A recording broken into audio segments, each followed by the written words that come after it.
Hello students, आज हम start कर रहे हैं क्लास 8 की पॉलिटी का chapter number 3, that is why do we need a parliament. हमें पार्लियामेंट की ज़रूरत क्यों है। पार्लियामेंट को हिंदी में संसद कहा जाता है। फर्स्ट पैराग्राफ को अगर आप देखेंगे तो यहाँ पे कहा जा रहा है कि हम जो इंडिया के लोग हैं, हम जो भारत के लोग हैं, हम लोग गर्व महसूस करते हैं कि हमारी कंट्री एक डेमोक्रेसी है, यानी हमारी कंट्री में ऐसी सरकार है जो कि लोगों द्वारा चुनी जाती है। यहाँ पे हम बता रहे हैं कि इस चैप्टर में हम लोग पढ़ेंगे कि रिलेशन क्या है, कि जो लोग हैं वो पार्टिसिपेट करते हैं, वो अपनी सरकार चुनते हैं, डिसीजन मेकिंग में जो है डिसीजन मेकिंग में पार्टिसिपेट करते हैं, वोट यानी वोट के ज़रिए वो लोग अपनी सरकार चुनते हैं। और इन टर्न जो सरकार हमारे द्वारा सरकार जो चुनी हुई होती है उसका लोगों के प्रति क्या रोल है, लोगों की कंसेंट, लोगों की हामी के प्रति वो किस तरीके से बाउंड है, ये चीज़ हम पढ़ेंगे। देन सेकंड पैराग्राफ में बात की जा रही है कि किस तरीके से जो पार्लियामेंट है वो इंडिया के लोगों को, इंडिया के सिटीजन्स को ये हक देता है कि वो डिसीजन मेकिंग में पार्टिसिपेट कर सके, यानी कि वो वोट करके अपने रिप्रेजेंटेटिव्स को चुन सके और अपनी सरकार पे एक कंट्रोल रख सके, एक चेक रख सके, ताकि जो गवर्नमेंट है वो अपने पावर्स का मिसयूज़ ना करें। इट इज़ अ मोस्ट ये चीज़ है। Then why should people decide, लोगों को कोई भी चीज़ डिसाइड करने का हक क्यों होना चाहिए। India as we know became independent on 15 August 1947। हमें पता है कि भारत जो है वो 15 अगस्त 1947 को आज़ाद हुआ। और ये स्ट्रगल जो थी ये कि बहुत ही लंबी और बहुत ही मुश्किल स्ट्रगल थी। इस स्ट्रगल में जब आज़ादी की लड़ाई लड़ने में हमारी पूरी कंट्री से अलग अलग समुदाय के लोग जो हैं वो जुटे थे।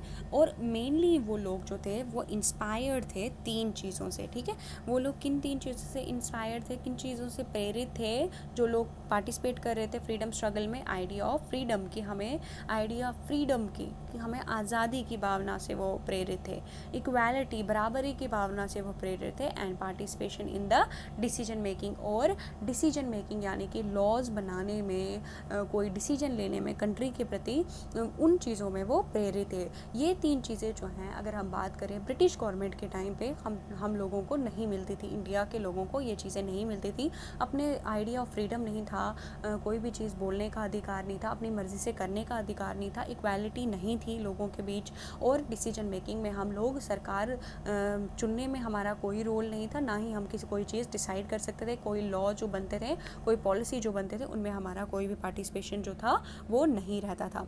तो कॉलोनियल रूल जब यानी ब्रिटिश रूल चल रहा था तो लोग जो थे वो कंटिन्यूसली क्या थे, डर में रहते थे। हालांकि वो लोग जो इंडिया के लोग थे वो ब्रिटिश गवर्नमेंट की बहुत सारी पॉलिसीज़ और लॉज जो हैं वो मानते नहीं थे, वो उससे एग्री नहीं करते थे, लेकिन फिर भी वो इसको ओपनली क्रिटिसाइज़ नहीं कर पाते थे, क्योंकि वो हमेशा उन्हें ऐसा लगता था कि उन्हें बहुत ही ज़्यादा मुश्किल का सामना करना पड़ेगा अगर वो क्या करेंगे, क्रिटिसाइज़ करेंगे ब्रिटिश गवर्नमेंट को।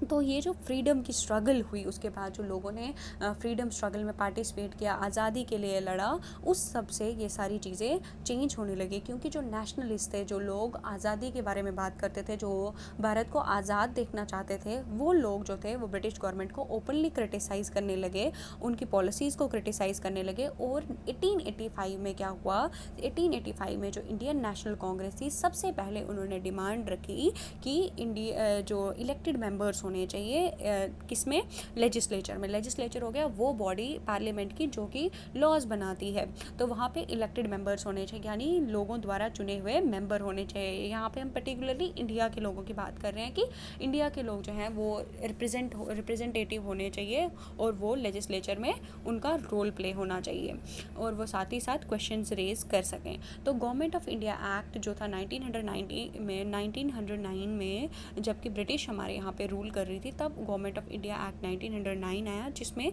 कुछ इलेक्टेड रिप्रेजेंटेशन की बात को मान लिया गया। ठीक है, जो इंडियन नेशनल कांग्रेस ने रखी हुई थी उस बात को मान लिया गया। लेकिन यहाँ पर भी पूरी की पूरी जो हर सारे के सारे जो एडल्ट थे उनको यह अधिकार नहीं मिला कि वो डिसीजन मेकिंग में पार्टिसिपेट कर सके। डिसीजन मेकिंग से हमारे यहाँ पे मतलब है कि वो अपनी सरकार को चुन सकें या फिर लेजिस्लेचर में पार्टिसिपेट कर सकें, जिस तरीके से अब कर पाते हैं। यूनिवर्सल एडल्ट फ्रेंचाइजी तब यहाँ पे नहीं था, ब्रिटिश गवर्नमेंट ने नहीं दिया था। तो फर्स्ट चैप्टर में, अब आप नेक्स्ट पैराग्राफ में देख रहे हैं कि फर्स्ट चैप्टर में हमने क्या पढ़ा कि कॉलोनियल रूल के टाइम पे हमने पढ़ा कि किस तरीके से जो पार्टिसिपेशन था अलग अलग लोगों का फ्रीडम स्ट्रगल में, ये इन चीज़ों से क्या हुआ, जो लोगों का जो हमारे पास जो ब्रिटिश गवर्नमेंट जो थी, उनकी जो गवर्नमेंट, उनकी जो हुकूमत चल रही थी, और साथ में जो लोग जिस तरीके से पार्टिसिपेट कर रहे थे इंडिया के लोग फ्रीडम स्ट्रगल से में, वो एक चीज़ जो थी नेशनलिस्ट के माइंड में क्लियर थी कि जब भारत आज़ाद होगा तो सभी के सभी लोग जो होंगे वो डिसीजन मेकिंग के प्रोसेस में पार्टिसिपेट करेंगे, यानी अपनी सरकार खुद चुनेंगे। ठीक है, ये चीज़ क्लियर थी लोगों के नेशनलिस्ट के माइंड में। With the coming of the independence we were going to be the citizens of a free country. जब आज़ादी हमें मिल जाती, ऐसा कहा जा रहा है कि हम लोग क्या होने वाले थे, एक आज़ाद कंट्री के नागरिक होने जा रहे थे।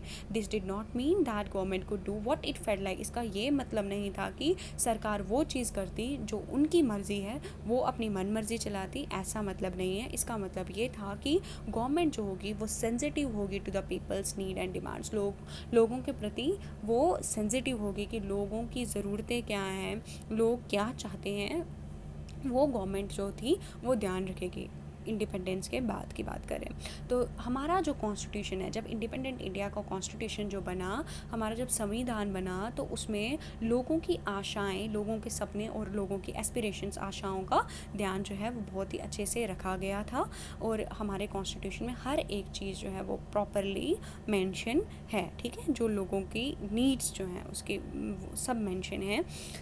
The dreams and aspirations of the freedom struggle were made concrete in the Constitution of Independent India that laid down the principle of universal adult franchise, that is all the adult citizens of the country had the right to vote। और हमारे जो constitution, हमारे जो संविधान में एक rule ये भी रखा गया, एक बात ये भी लिखी गई कि यूनिवर्सल एडल्ट फ्रेंचाइजी होनी चाहिए। इसका मतलब है कि जो भी नागरिक एडल्ट है, जो भी इंडिया का नागरिक जो है, जो कि एडल्ट एज में आ चुका है, उसे अधिकार होना चाहिए वोट करने का और अपनी सरकार को चुनने का। Thank you.